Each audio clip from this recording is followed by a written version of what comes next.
नमस्कार मित्रों, आपकी अपनी कोचिंग सुमन हिंदी क्लास में सुमन आपका हार्दिक अभिनंदन करती हूँ।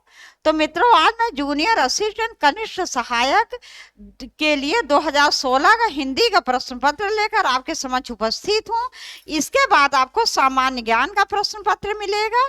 मित्रों, इससे पहले मैं 2015 हिंदी और सामान्य ज्ञान का प्रश्न पत्र डाल चुकी हूँ। उसमें मैंने गद्यांश नहीं रखे थे और इसमें भी मैंने गद्यांश को शामिल नहीं किया है। गद्यांश को हम अलग से पढ़ेंगे। तो आज देखते हैं जूनियर असिस्टेंट 2016 के हिंदी के प्रश्न। प्रश्न 1, हिंदी भाषा की कितनी विख्यात बोलियां हैं? ए 4, बी 10, सी 8, डी 5। तो मित्रों, इसमें एक भी विकल्प सही नहीं है। तो ये 8 को काट दे रहे हैं, इसकी जगह लिख दे रहे हैं 18।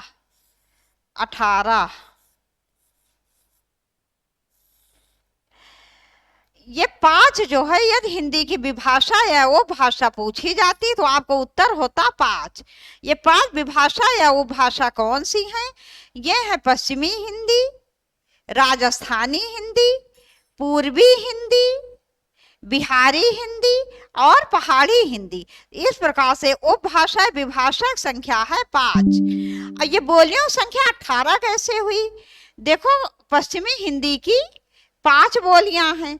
ये 5 बोलियां हैं खड़ी बोली, ब्रजभाषा, बुंदेली, कन्नौजी, हरियाणवी। उसके बाद राजस्थानी हिंदी की भी 5 बोलियां हैं, मेवाती, मेवाड़ी, मारवाड़ी, जयपुरी और हड़ौती। बिहारी हिंदी की 3 बोलियां, मगही, मैथिली, भोजपुरी। पूर्वी हिंदी की 3 बोलियां, अवधी, बघेली, छत्तीसगढ़ी। और पहाड़ी हिंदी की 2 बोलियां, गढ़वाली, कुमायूनी। इस प्रकार से बोलियों की संख्या कितनी हो गई? 18। 5 हो गई पश्चिमी हिंदी बोलियां, 5 राजस्थानी हिंदी की, 10, 3 हो गई पूर्वी हिंदी की, 13 और 3 हो गई बिहारी हिंदी की, 16 और 2 हो गई पहाड़ी हिंदी की। तो इस प्रकार से आपका विकल्प सी सही है, 18। अगला प्रश्न, प्रश्न 2, हिंदी भाषा का प्रथम प्रामाणिक ग्रंथ लोग विशेष ध्यान दिया करो क्यों नहीं हमारे बहुत से प्रश्न गलत करवा देता है। आधुनिक काल, ए आधुनिक काल, बी भक्ति काल, सी रीति काल, डी संयुक्त काल। इसका विकल्प डी सही है, संयुक्त काल। हिंदी भाषा का प्रथम प्रामाणिक हिंदी साहित्य के इतिहास को पृथ्वीराज सर्वमान्य दृष्टि से 4 भागों में बांटा गया है, जो आचार्य रामचंद्र शुक्ल जी का काल विभाजन है। चंद जी जो है वो पृथ्वीराज रासो के लेखक हैं। पृथ्वीराज रासो ये आदिकालीन ग्रंथ है मित्रों, आदिकाल का ग्रंथ है। इसके लेखक हैं चंदबरदाई जी और इसमें मुख्य रूप से वीर रस तथा दूसरे नंबर पर श्रृंगार रस है। अगला प्रश्न, प्रश्न 3, निम्नलिखित में से कौन सा हिंदी साहित्य का काल विभाजन नहीं है? नहीं ये पूछा गया यहाँ।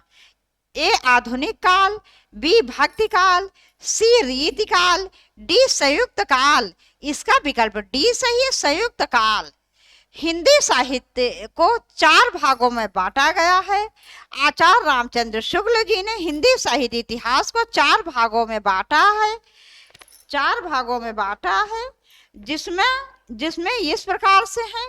पहला वीर गाथा काल, आदिकाल, जिसका समय है 1050 से 1375 बीसी संवत में है मित्रों। बीसी संवत 1050 से 1375 आदिकाल या वीर गाथा काल। फिर उसके बाद है भक्ति काल या पूर्व मध्यकाल, 1375 से 1700 बीसी संवत 1375 से 1700। उसके बाद फिर रीतिकाल बीसी सम्मत 1700 से 1900, फिर आधुनिक काल 1900 से आज तक।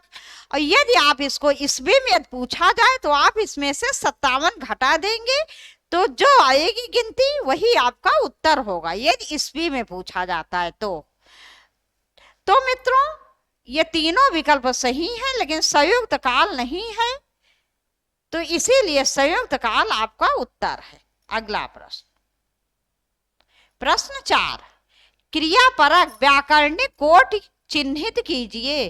क्रियापरक व्याकरणिक कोटि चिन्हित कीजिए। ए कारक, बी लिंग, सी वचन, डी पक्ष। इसका वचन नहीं होगा, वचन होगा, वाह, वचन, और डी पक्ष। इसका विकल्प ए सही है, कारक। क्रियापरक व्याकरणिक कोटि कारक है। संज्ञा या सर्वनाम का सीधा संबंध जहां क्रिया से होता है उसे कारक कहते हैं। अगला प्रश्न, प्रश्न 5, चूड़ी अच्छी थी में थी कौन सी क्रिया है? ए योजक क्रिया, बी अधिकार द्योतक क्रिया, सी औचित्य बोधक क्रिया, डी अप्रत्यक्ष क्रिया। इसका विकल्प ए सही है, योजक क्रिया। अगला प्रश्न, प्रश्न 6, मूल अकर्मक धातुओं के साथ प्रत्यय जोड़कर बनाई गई क्रिया धातुएं क्या कहलाती हैं? ए संयुक्त धातु, बी द्विकर्मक धातु, सी अधिक साधित सकर्मक धातु, डी समस्त धातु। इसका विकल्प सी सही है, साधित सकर्मक धातु। तो मित्रों मूल अकर्मक धातुओं के साथ प्रत्यय जोड़कर साधित सकर्मक धातु बनाई जाती है। अगला प्रश्न, प्रश्न 7, सारंग लय सारंग चल कई सारंग की ओट, सारंग झीनो पाई के सारंग कई गई चोट। उक्त पद में कौन सा अलंकार विद्यमान है? ए उत्प्रेक्षा अलंकार, बी श्लेष अलंकार, सी यमक अलंकार, डी रूपक अलंकार। इसका विकल्प सी सही है, यमक अलंकार। तो मित्रों यहाँ यमक अलंकार वहां होता है जहां एक शब्द दो या दो से अधिक बार आता है और उसके अर्थ अलग अलग होते हैं। यहाँ सारंग शब्द कई बार आया है, इसके अर्थ भी अलग अलग है। तो सारंग शब्द के देखो बहुत से अर्थ होते हैं, लेकिन फिर भी कुछ अर्थ मैं आपको बता दे रही हूँ। सारंग लय सारंग चल कई सारंग की ओट। सारंग माने स्त्री, सारंग का एक अर्थ क्या होगा? स्त्री। कोई दूसरे सारंग का अर्थ दीपक। एक कोई स्त्री है जो सारंग माने दीपक को लेकर चल रही है, सारंग की ओट। और इस सारंग का क्या अर्थ है? आंचल। और उसने उस दीपक को क्या किया है? अपने आंचल से छिपा लिया है। सारंग झीनो पाई के सारंग कई गई चोट। और फिर यहाँ इस सारंग का अर्थ दीपक हुआ, नहीं इस सारंग का अर्थ सॉरी क्या हुआ? वस्त्र हुआ। सारंग झीनो पाई के माना सारंग जो उसका आंचल तो बहुत झीना पुराना प्राचीन था, तो उसको झीना प्राचीन समझकर उस वस्त्र को उस आंचल को सारंग कही गई चोट। सारंग मधुमक्खी जो थी उसने चोट कर दी। आगे इसकी पंक्ति का अर्थ क्या है? दीपक गिर जाता है। इस प्रकार से सारंग शब्द कई बार आया है, इसके अर्थ अलग अलग हैं, इसलिए यहाँ पर यमक अलंकार है। उत्प्रेक्षा अलंकार कहाँ होता है? जहाँ उपमेय में उपमान की संभावना की जाती है, कब यह कल्पना व्यक्त करता है, वहां उत्प्रेक्षा अलंकार होता है। मनो जनो मानो जानो इस प्रकार के शब्द जहां आए वहां अधिकतर उत्प्रेक्षा अलंकार होने की संभावना होती है। श्लेष अलंकार कहाँ होता है? ये यमक अलंकार का एक प्रकार से उल्टा होता है मित्रों। यमक अलंकार में एक शब्द दो या दो से अधिक बार, कभी कभी अनेक बार आता है और उसके अर्थ अलग अलग होते हैं। और श्लेष अलंकार में एक शब्द केवल एक बार आएगा, लेकिन उसके अर्थ दो या दो से अधिक होते हैं, तो वहां श्लेष अलंकार होता है। रूपक अलंकार जहां उपमेय और उपमान में कोई भेद नहीं रहता, उपमेय में उपमान का अभेद आरोप होता है, वहां पर रूपक अलंकार होता है। अगला प्रश्न, प्रश्न 8, जुगुप्सा का स्थायी भाव किस रस से संबंधित है? ए करुण रस, बी रौद्र रस, सी बीभत्स रस, डी अद्भुत रस। इसका विकल्प सी सही, बीभत्स रस। बीभत्स रस का स्थायी भाव जुगुप्सा या घृणा होता है। तो मित्रों, जहां पर कोई ऐसा दृश्य हो जिसे देखकर बिल्कुल हमें घिन लग जाए, घृणा का भाव जागृत हो जाए, और हमारे मुंह से निकल जाए छी छी। जैसे मान लो आप कहीं जा रहे हो, कोई कुत्ता सड़क पर एक किनारे मरा पड़ा है जो सड़ रहा है और कौवे उसको नोच नोच के खा रहे हैं, तो क्या होगा? एक घृण दृश्य उत्पन्न हो जाएगा। तो वहां घृणा या जुगुप्सा नामक स्थायी भाव उत्पन्न होकर बीभत्स रस में परिणत हो जाता है। तो इस प्रकार से जुगुप्सा स्थायी भाव बीभत्स रस का होता है। करुण रस का स्थायी भाव क्या है? शोक। रौद्र रस का स्थायी भाव क्रोध। अद्भुत रस का स्थायी भाव विस्मय या आश्चर्य। अगला प्रश्न, प्रश्न 9, निम्नलिखित में से कौन सा छंद का प्रकार नहीं है? निम्नलिखित में से कौन सा छंद का प्रकार नहीं है? ए दृष्टांत, बी चौपाई, सी दोहा, डी सोरठा। इसका विकल्प ए सही है, दृष्टांत। दृष्टांत छंद का प्रकार नहीं है, ये एक अलंकार है। चौपाई क्या है? यह सममात्रिक छंद है।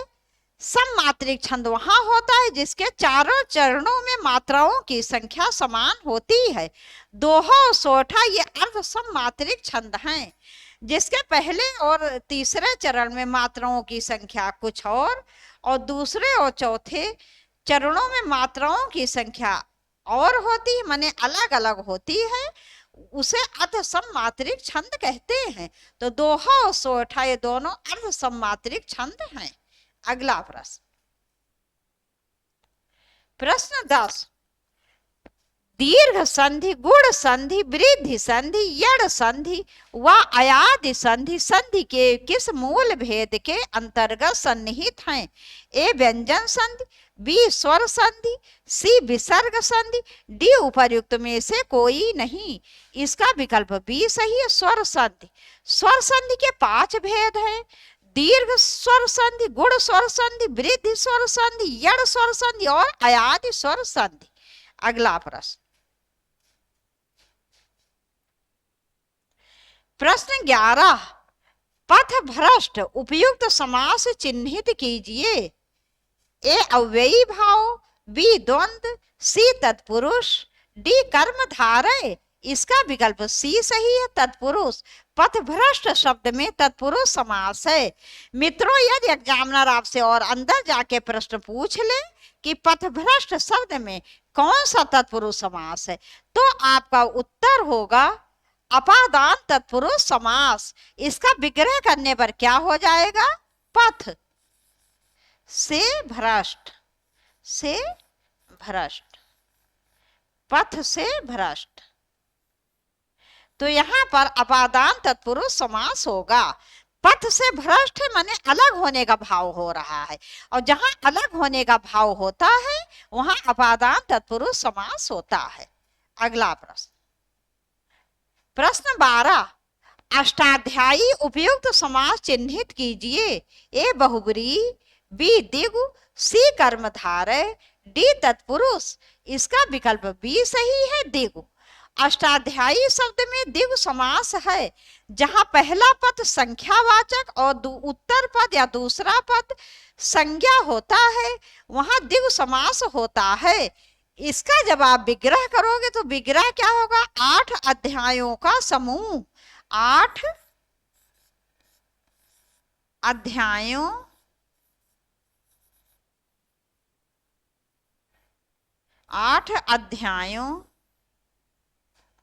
का समूह या समाहार। समाहार इसका जवाब विग्रह करोगे तो क्या हो जाएगा? 8 अध्यायों का समाहार। अगला प्रश्न, प्रश्न 13, सुमित्रा नंदन पंत को किस कृति पर ज्ञानपीठ पुरस्कार मिला? ए स्वर्णधूल, बी लोकायतन, सी युगवाणी, डी चिदंबरा। इसका विकल्प डी सही है, चिदंबरा। तो मित्रों, सुमित्रा नंदन पंत जी को चिदंबरा नामक कृति पर 1968 में ज्ञानपीठ पुरस्कार मिला और ये हिंदी का पहला ज्ञानपीठ पुरस्कार था। हिंदी का प्रथम ज्ञानपीठ पुरस्कार, ज्ञानपीठ पुरस्कार। तो मित्रों, सुमित्रा नंदन पंत जी को चिदंबरा नामक कृति पर हिंदी का प्रथम ज्ञानपीठ पुरस्कार मिला था, जिसका समय था 1968 ईस्वी। और यदि आपसे सामान्य ज्ञान में प्रश्न पूछ लिया जाए कि प्रथम ज्ञानपीठ पुरस्कार किसे मिला था, तो ये मिला था जी शंकर कुरूप जी को, तेलुगु भाषा में। अगला प्रश्न, प्रश्न 14, ब्रज भाषा का विकास किस अपभ्रंश से हुआ? ए शौरसेनी, बी पैशाची, सी मागधी, डी अर्धमागधी। इसका विकल्प ए सही है, शौरसेनी। ब्रज भाषा का विकास शौरसेनी अपभ्रंश के पश्चिमी हिंदी से हुआ है। अगला प्रश्न, प्रश्न 20, त्रुटि वाले वाक्यांश को चुनिए और उसके अनुरूप ए बी सी पर चिन्ह लगाइए। यदि वाक्य त्रुटिहीन ना हो तो डी पर चिन्ह लगाइए। रामचरितमानस भक्तिकाल, ए विकल्प है रामचरितमानस भक्तिकाल बी की सबसे श्रेष्ठतम, सी रचना मानी जाती है, डी कोई त्रुटि नहीं। इसका विकल्प बी सही है, क्योंकि यही अशुद्ध है। रामचरितमानस भक्तिकाल की सबसे श्रेष्ठतम, श्रेष्ठतम है तो यहाँ सबसे नहीं होना चाहिए, यहाँ सबसे भी है, श्रेष्ठतम भी है। जबकि मित्रों, श्रेष्ठतम का मतलब ही हुआ कि सर्वश्रेष्ठ, सबसे श्रेष्ठ। तो यहाँ ये जो सबसे शब्द है ये अनुचित है, इसीलिए ये विकल्प अशुद्ध है, इसलिए यही आपका उत्तर है। अगला प्रश्न,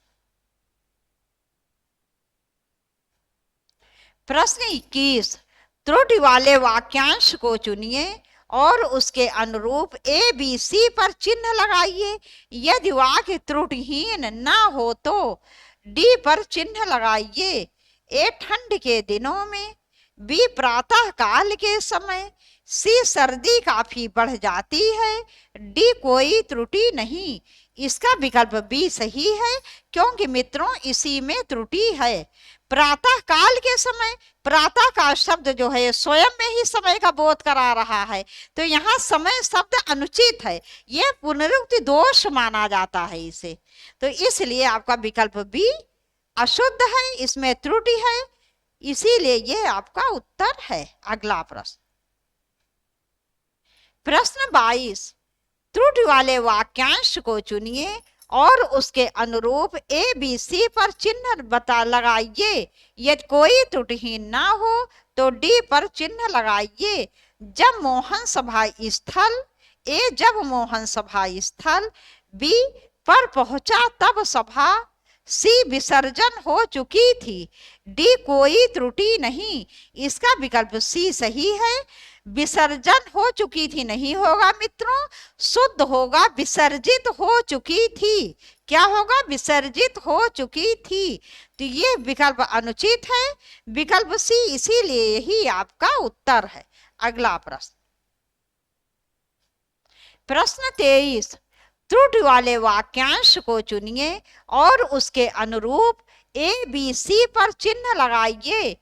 यदि वाक्य त्रुटिहीन ना हो तो डी पर चिन्ह लगाइए। ए मैं जिस बस से बी जा रहा था वो सी बहुत भरी हुई थी। डी कोई त्रुटि नहीं। इसका विकल्प डी सही होगा, कोई त्रुटि नहीं। अगला प्रश्न, प्रश्न 24, त्रुटि वाले वाक्यांश को चुनिए और उसके अनुरूप ए बी सी पर चिन्ह लगाइए। यदि वाक्य त्रुटिहीन ना हो तो डी पर चिन्ह लगाइए। ए उसने लिखा था, ए विकल्प क्या है, उसने लिखा था। बी उसकी दुकान पर शुद्ध गाय। सी का घी मिलता है। डी कोई त्रुटि नहीं। ये मित्रों इसका विकल्प बी सही होगा। उसकी दुकान पर शुद्ध गाय का घी, क्या होना चाहिए था, उसकी दुकान पर गाय का शुद्ध घी, गाय का शुद्ध घी मिलता है। शुद्ध गाय का घी तो ये अशुद्ध है। अगला प्रश्न, प्रश्न 25, पत्थर को जोक नहीं लगती। इस मुहावरे का अर्थ आपको बताना है। ए सबल का शोषण नहीं होता। बी मजबूत चीज आसानी से खराब नहीं होती। सी दो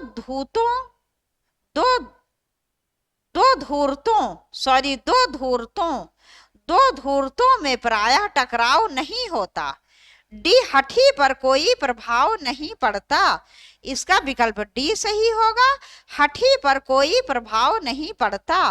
पत्थर को जोक नहीं लगती, इस मुहावरे का अर्थ होगा विकल्प डी, हठी पर कोई प्रभाव नहीं पड़ता। अगला प्रश्न, प्रश्न 26, विहंगम दृष्टि। इसका क्या अर्थ है इस मुहावरे का। ए गहरी नजर। बी तीखी नजर। सी मंद नजर। डी सरसरी नजर। इसका विकल्प डी सही होगा, सरसरी नजर। लोग कहते नहीं अरे इस किताब पे जरा सरसरी नजर डाल ले, विहंगम दृष्टि डाल ले, तो विहंगम दृष्टि का क्या होगा, सरसरी नजर। अगला प्रश्न, प्रश्न 27, काटो तो खून नहीं। इस मुहावरे का अर्थ देखते हैं क्या होगा। ए पीड़ा शांत हो जाना। बी बिल्कुल निर्जीव हो जाना। सी भय के कारण स्तब्ध हो जाना। डी गुस्सा शांत हो जाना। इसका विकल्प सी सही है, भय के कारण स्तब्ध हो जाना। अगला प्रश्न, प्रश्न 28, एक आंख ना भाना। इस मुहावरे का अर्थ देखते हैं। ए उपेक्षा करना। बी विरक्त होना। सी तटस्थ होना। डी बिल्कुल अच्छा ना लगना। इसका विकल्प डी सही होगा, बिल्कुल अच्छा ना लगना। अगला प्रश्न, प्रश्न 29, उंगली उठाना। इस मुहावरे का अर्थ क्या होगा। ए क्षमा मांगना। बी अपना महत्व व्यक्त करना। सी दोष की ओर संकेत करना। डी अस्वीकार करना। इसका विकल्प सी सही है, दोष की ओर संकेत करना। अगला प्रश्न, प्रश्न 30, प्रथम तथा अंतिम अंश संख्या 1 और 6 के अंतर्गत दिए गए हैं। बीच वाले 4 अंश या रा लावा के अंतर्गत बिना क्रम के हैं। चारों अंशों को उचित क्रमानुसार व्यवस्थित कर सही विकल्प चुनिए। एक समय को परखने वाला। समय को परखने वाला या और समय की रा रंक से धनाढ्य, ला करोड़पति से भिखारी व उपेक्षित करने वाला हो जाता है। इसका मित्रों विकल्प सी सही होगा। इसका विकल्प सी सही होगा। अब इसको मिला लेते हैं। समय को परखने वाला, फिर रा विकल्प देखते हैं, रंक से धनाढ्य, फिर या विकल्प देखते हैं और समय की, वह विकल्प उपेक्षा करने वाला, ला विकल्प करोड़पति से भिखारी हो जाता है। तो इस प्रकार से इसका विकल्प सी सही होगा। पहले रा, फिर या, फिर वा, फिर ला। अगला प्रश्न, प्रश्न 31, भारतीय गांवों के या अभी भारत सरकार को रा सुधार के लिए ला और राज्य सरकारों को वह बहुत प्रयत्न छठा करना होगा। इसका मित्रों विकल्प बी सही होगा। इसका विकल्प बी सही होगा। पहले रा, पहले देख लेते हैं, इसको मिला लेते हैं। रा या ला वा, ये अलग अलग होगा। रा अलग है, या अलग है, ला अलग है, वा अलग है। भारतीय गांवों के, फिर देखते हैं रा सुधार के लिए, फिर या अभी भारत सरकार को, फिर ला और राज्य सरकारों को वह बहुत प्रयत्न करना होगा। तो इस प्रकार से विकल्प बी इसका सही है। अगला प्रश्न, प्रश्न 32, समाचार पत्रों में प्रकाशित विज्ञापनों आवश्यक तथा उत्तमोत्तम पदार्थों से द्वारा लोग उपयोगी परिचित होते हैं। प्रश्न 32 का इसका सही होगा विकल्प डी।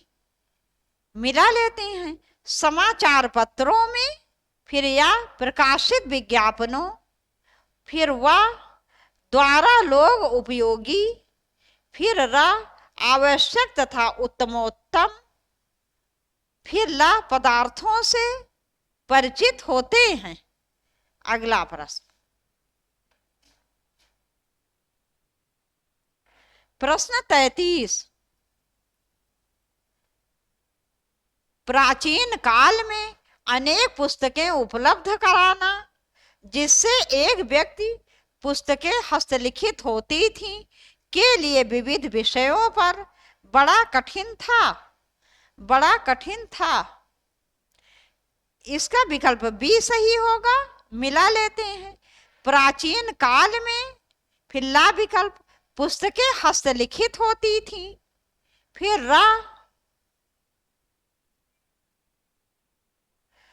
जिससे एक व्यक्ति, फिर वह के लिए विविध विषयों पर, फिर या अनेक पुस्तकें उपलब्ध कराना बड़ा कठिन था।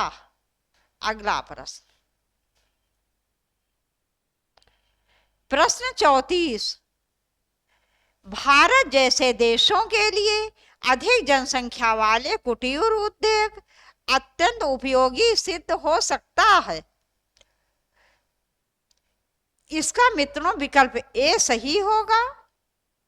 भारत जैसे, फिर ला अधिक जनसंख्या वाले, फिर या देशों के लिए, फिर रा कुटीर उद्योग, फिर वह अत्यंत उपयोगी सिद्ध हो सकता है, हो सकते होना चाहिए यहाँ। इसका विकल्प ए सही है। अगला प्रश्न, प्रश्न 35, हिंदी आकृति की दृष्टि से निम्नलिखित में से किस प्रकार की भाषा है? ए प्रश्लिष्ट योगात्मक, बी अयोगात्मक, सी श्लिष्ट योगात्मक, डी अश्लिष्ट योगात्मक। इसका विकल्प सी सही है। श्लिष्ट योगात्मक अथवा वियोगात्मक, अथवा वियोगात्मक।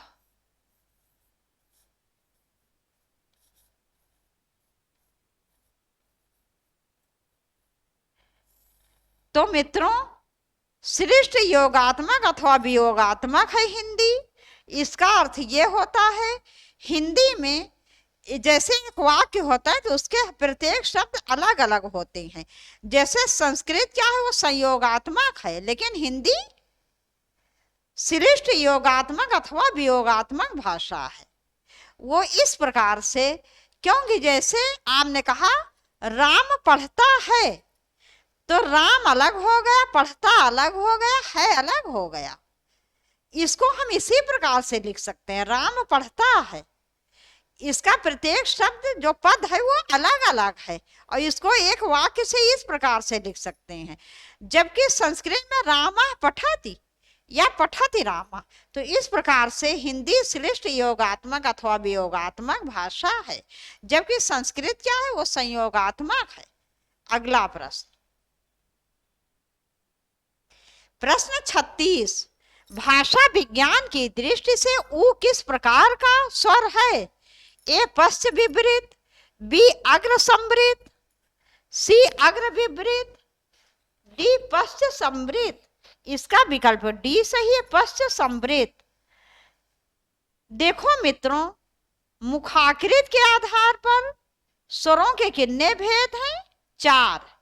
समृद्ध क्या होता है? समृद्ध वह स्वर होते हैं जिनमें हमारा मुंह बहुत थोड़ा सा ना के बराबर खुलता है। खुलेगा तो है ही, खुलेगा नहीं तो आप बोलोगे कैसे, लेकिन बहुत थोड़ा सा खुलता है, जरा सा। इसमें मित्रों 4 स्वर आते हैं, ई उ ऊ। तो इस प्रकार से ऊ क्या हो गया? समृद्ध हो गया। और पश्च, पश्च माने ऊ, ऊ का उच्चारण मुंह के पीछे वाले भाग से होता है। ऊ तो मुंह के पीछे वाले भाग से होता है, इसलिए पश्च भी है और संवृत भी है, पश्च संवृत। अगला प्रश्न, प्रश्न 37, छत्तीसगढ़ी किस भाषा की बोली है? ए पश्चिमी हिंदी, बी राजस्थानी, सी बिहारी, डी पूर्वी हिंदी। इसका विकल्प डी सही है, पूर्वी हिंदी। पूर्वी हिंदी, पूर्वी हिंदी की कितनी बोलियां हैं मित्रों? 3। कौन कौन सी? अवधी, अवधी,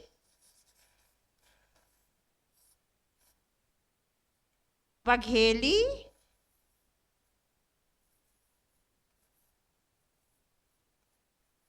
और छत्तीसगढ़ी। छत्तीसगढ़ी।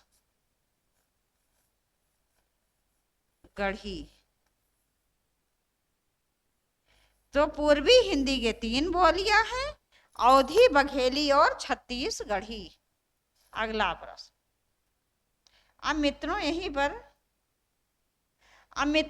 पर ये वीडियो समाप्त कर रहे हैं। कल आपसे मिलेंगे कनिष्ठ सहायक जूनियर असिस्टेंट के सामान्य ज्ञान के प्रश्नों के साथ। जी हाँ, कल 2016 के सामान्य ज्ञान के प्रश्नों के साथ मिलेंगे आपसे। तब तक के लिए मित्रों नमस्कार।